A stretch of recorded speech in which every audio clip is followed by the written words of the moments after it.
Olá, seja bem-vindo a mais uma aula do curso de Java da Universidade XTI.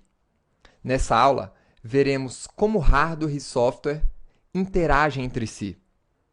Estudaremos a organização dos computadores, os tipos de computadores, para que servem as CPUs.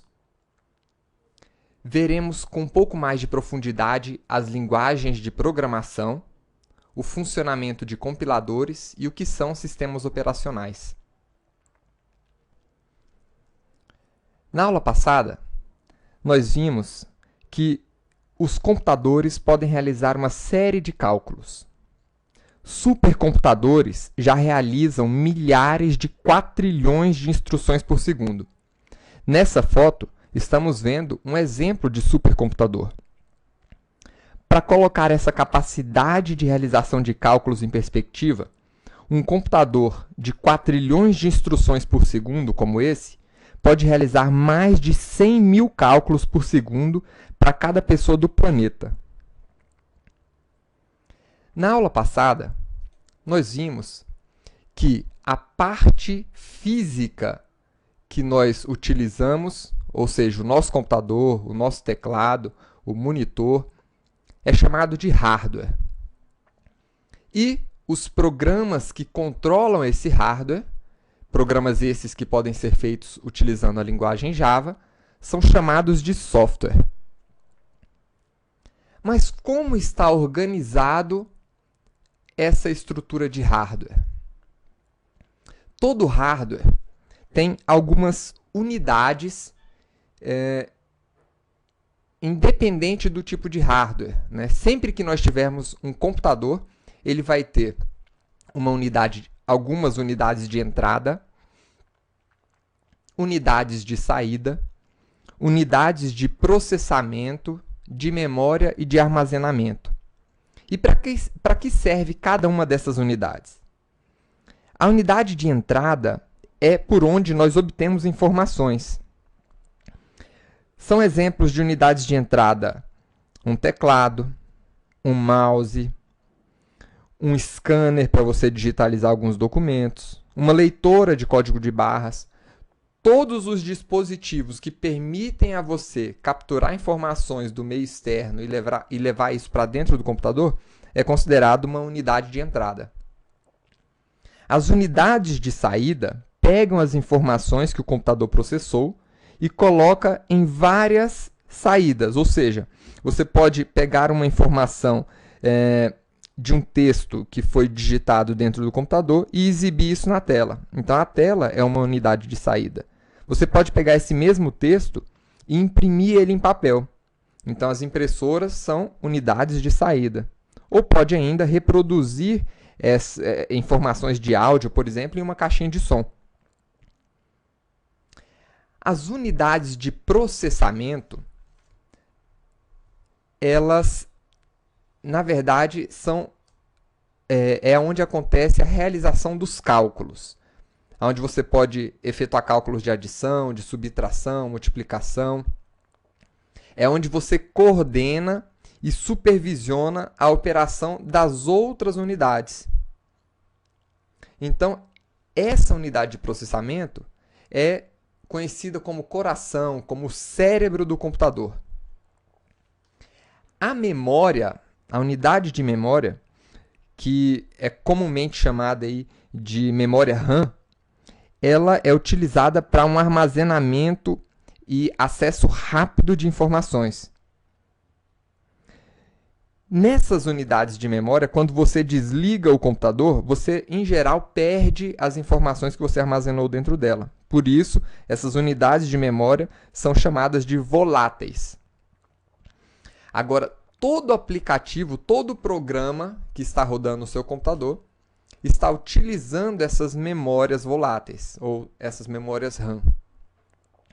E você também tem a unidade de armazenamento. As unidades de armazenamento são o que nós conhecemos como HDs, ou disco rígido, né? Então, nessa unidade de armazenamento, mesmo que você desligue o seu computador, a informação continua ali. Então, vamos dar uma olhada aqui em um computador. Nesse computador, nós temos aqui uma unidade de saída, né, o monitor, nós temos uma unidade de entrada aqui, que é o teclado, o mouse, e nós temos aqui o que nós conhecemos como a nossa unidade de processamento. A nossa unidade de processamento, eu vou dividir ela aqui em duas partes, né? Uma primeira parte, que é essa placa grande verde aqui, é conhecida como a placa-mãe, né? Ou o coração do computador. É nela que nós conectamos todos os outros dispositivos do computador. E na placa-mãe, nós temos aqui o cérebro do computador, que é o nosso CPU. Tem muita gente que acha que o CPU é a caixa onde colocamos todos esses dispositivos. Mas a CPU, ela é a unidade de processamento do computador. CPU, na verdade, vem do inglês e significa Central Processing Unit. Ainda que nessa estrutura do computador, nós temos uma fonte de energia, nós temos a memória, né, a nossa unidade de memória, então essas plaquinhas aqui são as nossas memórias RAM, e nós temos aqui também o nosso HD, que é a nossa unidade de armazenamento. Essa imagem apresenta para a gente um modelo de processador, um modelo de CPU. Então, nós temos vários modelos de processadores. Daqui a pouco veremos um pouco mais aprofundadamente. Temos aqui um exemplo de memória RAM, né, que é a nossa unidade de memória. Lembrando que nós sempre vamos utilizar a memória para executar programas. Nós temos aqui um exemplo de placa-mãe. Então, aqui nessa área aqui é onde nós colocaríamos o nosso processador, a nossa CPU. E a placa-mãe, como vocês podem ver, né, ela tem uma série de entradas para a gente poder plugar outros dispositivos. Nós temos aqui um exemplo de HD, né, ou hard disk, que é a nossa unidade de armazenamento. E será que todos os computadores têm essa estrutura, têm todas essas unidades? Nós temos aqui uma imagem de um notebook. Será que o notebook tem todas essas unidades dentro dele também? Sim. Se nós abrirmos esse notebook, nós veremos que, além das unidades de saída, aqui como o display, o teclado, que são unidades mais fáceis de serem identificadas, nós temos também aqui, ó, a nossa placa-mãe, né? Nós temos o nosso processador aqui, nós temos algumas memórias, né? Então, esse computador também dispõe de todas aquelas unidades de entrada, de saída, de processamento, de memória e de armazenamento. E em um BlackBerry, ou um celular, um dispositivo menor? Também, se nós abrirmos esse BlackBerry, nós vamos ver que ele tem o dispositivo, aqui a unidade de saída, né? A unidade de entrada, o tecladinho dele aqui. Nós temos aqui a nossa placa-mãe também, né? Nós temos bateria. Então, você vai identificar aqui que também nesses dispositivos menores nós vamos encontrar a unidade de entrada, a unidade de saída, de processamento, de memória e de armazenamento. Agora, e em um iPad, um tablet? Nós vamos encontrar a mesma estrutura. Aqui está novamente a placa-mãe, né? Nós temos dentro dessa placa-mãe aqui o nosso processador e todos os outros dispositivos ali, todas as unidades de um computador. Agora a pergunta que vem é: você vai me dizer, Ricardo, que dentro de um cartão de crédito eu tenho todas aquelas unidades? Afinal, um cartão de crédito, um smart card, também é um computador. E sim, dentro desse chip aqui, nós temos todas aquelas unidades que encontramos em um computador maior. Se nós abrirmos esse chip, logo abaixo dele, vocês vão encontrar uma estrutura parecida com essa. Nessa parte aqui, central é onde vocês vão encontrar o chip, o processador, a placa-mãe desse microcomputador. E dentro desse chip, vocês vão encontrar também unidades de entrada, unidade de saída. Nesse caso aqui, vale a pena até a gente explicar um pouco mais. Esses smart cards, eles têm cerca de 8 KB de memória RAM. Eles têm mais 256 KB de memória programável, que seria aquela espécie de HD, só que funcionando com uma outra estrutura, claro. Né? É uma memória que a gente chama de ROM. E ele ainda tem um microprocessador de 16 bits. A unidade de entrada e a unidade de saída, na verdade, acontecem através de uma interface serial.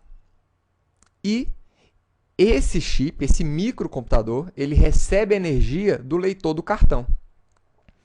Então, vendo esse microcomputador de uma outra perspectiva, nós teríamos aqui uma série de camadas. Você poderia ver aqui essa área de contato, né,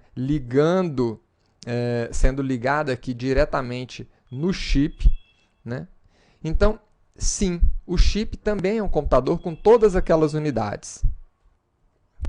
Agora, o que são, na verdade, essas CPUs? Né? Essas CPUs, ou Central Processing Unit, ou Unidade Central de Processamento, a função principal das CPUs, e aqui eu vou mostrar novamente a imagem da CPU, né? A função principal delas é executar sequências de instruções que nós chamamos de programas. Então, os programas, eles são representados por uma série de números que são mantidos na memória do computador. Então, a linguagem que a CPU entende, e nós temos vários tipos de CPU, essa aqui, por exemplo, é um exemplo de CPU do iPhone. E eu tenho aqui uma mini CPU, né, utilizada ali nos smart cards e em outros dispositivos menores. Então, a linguagem que esse equipamento, que o coração do computador entende, é chamada de linguagem de máquina. Então, os programas feitos nessa linguagem são escritos na forma binária, ou seja, usando 1 e 0. Só esses dois caracteres. Esses números, eles representam os valores físicos ligado e desligado, baixa e alta tensão. Como esses dispositivos funcionam com energia elétrica, então, esses são os únicos valores físicos que eles conseguem entender. Então, como esse processador ele é um dispositivo digital, ele vai acabar reconhecendo apenas informações binárias. Então, tudo que o processador processa, música, vídeos, programas, tudo está no formato binário, ou seja, é composto de zeros e uns. Então, se a gente estivesse visualizando aqui um programa de computador, na forma que ele entende, né, todos os elementos, tudo que está sendo construído dentro do computador é com esses caracteres, 0 e 1. Agora, imagine a dificuldade de se programar, né, de se fazer um programa utilizando apenas 0 e 1. A chance de você fazer alguma coisa errada, de esquecer um 0, esquecer um 1 ali no meio do caminho é muito grande. Então, é por isso que as linguagens elas evoluíram, né, e você pode ficar tranquilo. Java é muito mais fácil de programar do que em 0 e 1. Agora, por enquanto, nós vimos apenas a parte do hardware. Vamos trabalhar aqui, vamos entender um pouco mais sobre os programas de computador. Os programas de computador, eles são escritos em linguagens de programação. E nós temos alguns tipos de linguagem de programação. Nós temos a linguagem de máquina, a linguagem assembly e a linguagem alto nível. Eu vou mostrar uma outra imagem aqui para vocês, né? Então, o que acontece? Qualquer computador ele pode entender diretamente somente a sua própria linguagem de máquina. Essa é a linguagem natural do computador. Tá? Então, essa linguagem ela vai ser definida pelo design do hardware, pelos dispositivos que você tem ali, qual o processador que você está utilizando no seu computador. Tá? E essa linguagem, como já foi dito, ela é representada pelos caracteres 0 e 1. Pode ser representado por outros números também, mas no final das contas, né, o que o computador vai entender vão ser esses caracteres.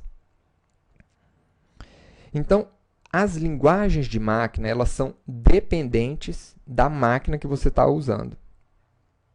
Então, uma linguagem particular de máquina ela pode ser utilizada apenas em um tipo de computador. E como vocês podem ver, programar nesse tipo de linguagem é muito complicado para os seres humanos, pelo menos para os meros mortais. A programação na linguagem de máquina, ela era um processo muito lento. Por incrível que pareça, algumas pessoas já programaram nesse tipo de linguagem no passado. Tá? E em vez de utilizar as strings de números que os computadores poderiam entender diretamente, os programadores começaram a utilizar abreviações em inglês para representar operações elementares. Essas abreviações formaram a base do que a gente chama de linguagem assembly. E como essa linguagem ela não é entendida diretamente pelo computador, foi necessário que os programadores criassem programas para traduzir essa linguagem, chamada de assemblers, né, em linguagem de máquina, para que o computador pudesse reconhecer. Então, embora esse código ele seja muito mais claro para os seres humanos, né, load 1, add 2, add 3, ou seja, carregar o número 1, adicionar 2, adicionar 3, né, passou a ser necessário essa tradução de linguagem. E para acelerar o processo de desenvolvimento, processo de programação, foram desenvolvidas outras linguagens chamadas linguagens de alto nível, em que as instruções elas poderiam ser escritas para realizar tarefas simples, né, na forma que a gente entende, ou seja, 1 mais 2 mais 3. Então, todas esses três tipos de instruções que nós estamos vendo aqui, representados aqui em linguagem de máquina, em linguagem assembly, em linguagem alto nível, né, é a tradução em programas de computador para essa seguinte instrução aqui que nós vemos em português. Guarde o valor 1, acrescente ao valor 1 o valor 2, acrescente ao valor 2 o valor 3 e assim por diante, né? Então, nas linguagens de alto nível, como é a linguagem Java, essa instrução seria o suficiente para efetuar essa operação que se quer aqui. Enquanto que a máquina ela precisaria desse código para efetuar a mesma operação. Nesse ponto, eu gostaria de apresentar para vocês um vídeo que mostra um pouco sobre como é que funciona esse processo, né, de tradução. Imagine o seguinte: imagine que você obteve um texto em japonês e você não conhece esse idioma, mas felizmente você tem um colega japonês que pode te ajudar. Você poderia se encontrar com esse seu amigo e pedir que ele lesse para você o que está escrito no texto. Isso resolveria o problema. Mas se você tiver a intenção de ler o texto novamente, em outra ocasião, teria que chamar o seu amigo de novo, o que definitivamente não faria ele feliz. Uma outra opção melhor, nesse caso, seria pedir ao seu amigo que escrevesse uma tradução do texto para você. Uma vez de posse do texto em português, você poderia relê-lo quantas vezes quisesse, sem precisar traduzir novamente aquele texto. Então, aqui nós vemos o seguinte: qual é a tradução que é necessária para o computador entender esse código? Nenhuma. E para o computador entender esse código em assembly? Você vai precisar de um tradutor assembly para converter esse código nesse tipo de código. E nas linguagens de alto nível? Você vai precisar de um tradutor chamado compilador que converte essas instruções em alto nível para as instruções em código de máquina. Então, o que o compilador faz é muito parecido com esse trabalho de tradução que um japonês poderia fazer para o idioma português. Ele traduz um programa escrito em uma determinada linguagem de programação para a linguagem de máquina. E depois da compilação, você obtém um programa que o computador sabe executar por conta própria, sem precisar mais do compilador. Ou seja, você obtém um programa executável naquela máquina. Então vamos ver aqui essa animação bem rápida, né, que está aqui no site comoaprenderjava.com, que é um site de um colega meu, e que apresenta de forma também muito didática esses conceitos iniciais aqui para quem está começando a programar em Java. Então você tem um programa e o compilador C vai começar o seu trabalho. Ele vai criar um arquivo executável em linguagem de máquina vazio e vai ler a primeira linha do programa que ele está convertendo. Vai traduzir essa linha para a linguagem de máquina e escrever o código de máquina traduzido para a linguagem de máquina. Vai ler a segunda linha, fazer a tradução e escrever novamente no arquivo que vai virar o programa final. E, por fim, vai ler a última linha de código e imprimir a tradução novamente naquele arquivo. No final, né, você vai ter esse arquivo pronto e você não vai mais precisar do compilador, porque o compilador vai entender diretamente, junto com o processador, esse programa que foi criado. Porém, esse arquivo não pode ser executado por outros processadores que não compreendem a mesma linguagem. Ou seja, imagina que você vai agora querer rodar esse programa em um outro computador. Isso não é possível, né? Para isso, aquele programa original ele vai ter que ser compilado novamente nesta outra máquina. Então, aqui está sendo apresentado o processo para construir esse programa agora para uma outra máquina, representada aqui pelo IA64. Então, é assim que funciona o trabalho dos compiladores.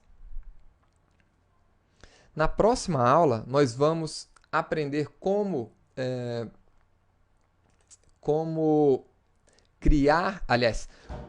instalar o compilador Java e como instalar também o aplicativo usado para rodar os programas em Java na sua máquina. Tá? Agora que nós vimos já como funciona o hardware e um programa de computador, vocês podem ver aqui que existe uma outra unidade importante, que é o sistema operacional, né? Então, tudo isso aqui envolve o seu computador. O usuário ele acessa um programa de computador que, através do sistema operacional, faz algumas chamadas aos recursos de hardware do seu computador. Então, o que é esse sistema operacional? Vamos dar uma olhada aqui. Nós já vimos que o seu processador ele executa programas. E os processadores entendem apenas os programas construídos na linguagem de máquina daquele computador. Agora, um ponto interessante é que para programas bem simples, ou computadores bem simples, na verdade, o processador é suficiente para a execução de um programa. Então, por exemplo, no seu micro-ondas, você pode construir um programa que acesse diretamente aqueles recursos, aqueles dispositivos do equipamento, do micro-ondas. Mas imagine um computador mais complexo, né? A maioria dos computadores é bem mais complexa do que um micro-ondas. Pense aí nas centenas ou milhares de modelos diferentes de discos rígidos, de placas de som, de placas de vídeo, né? Placas de redes, monitores. Então você tem vários tipos de dispositivos que você pode plugar nesse seu computador. Então, se você tivesse construindo um programa que precisasse acessar uma placa de vídeo para mostrar alguma informação, né, só isso você já precisaria entender como é que aquela placa de vídeo funciona, quais são os comandos daquela placa de vídeo. E se esse seu programa tivesse que suportar vários modelos de placa de vídeo, né, a complexidade do seu programa ia aumentar consideravelmente. Agora, imagine que além das placas de vídeo, você tivesse que gerenciar memória, disco rígido, a placa de rede. A complexidade desse seu programa seria absurda. Então, é para isso que servem os sistemas operacionais. Então, o sistema operacional é, na verdade, uma camada utilizada pelos seus programas, né, para acessar todos aqueles dispositivos que estão no seu computador, sem que você tenha, né, que conhecer as regras, conhecer as funções de cada um. Então, com o sistema operacional, fica muito mais simples a sua programação. Você simplesmente fala que quer imprimir alguma coisa na placa de vídeo, independente da placa de vídeo que está instalada no seu computador, o sistema operacional executa aquela operação para você. O sistema operacional também é um programa de computador, né? E ele é a base para outros programas. Na verdade, sem o sistema operacional, o seu programa só funcionaria se você reiniciasse o computador, se ele fosse autobootável. Não vou entrar aqui muito nessa questão, mas existem vários sistemas operacionais aí no mercado. Você provavelmente está utilizando um desses sistemas operacionais. Existe aqui o sistema operacional Windows, os sistemas Linux, os sistemas Unix e os sistemas da Apple. Esses são os principais. Aqui em cima eu estou apresentando alguns sistemas operacionais de dispositivos móveis. Nós temos aqui o Android, o BlackBerry, o Windows Mobile, o sistema operacional do iPhone, né, e o Symbian OS. Então esses aqui são exemplos de sistemas operacionais para celulares, para tablets, né, para Blackberries. E aqui embaixo, nós estamos vendo alguns sistemas operacionais baseados em Unix, como é o Solaris, e outros aqui baseados no Linux. Então, pessoal, essa aqui é foi uma rápida introdução à organização dos nossos computadores e como funcionam as linguagens de programação. Vejo você na próxima aula, tá? E na próxima aula nós vamos aprender como instalar o compilador Java, a JVM, né, o programa para executar um programa em Java, e como é que a linguagem Java funciona de verdade. Até lá, pessoal!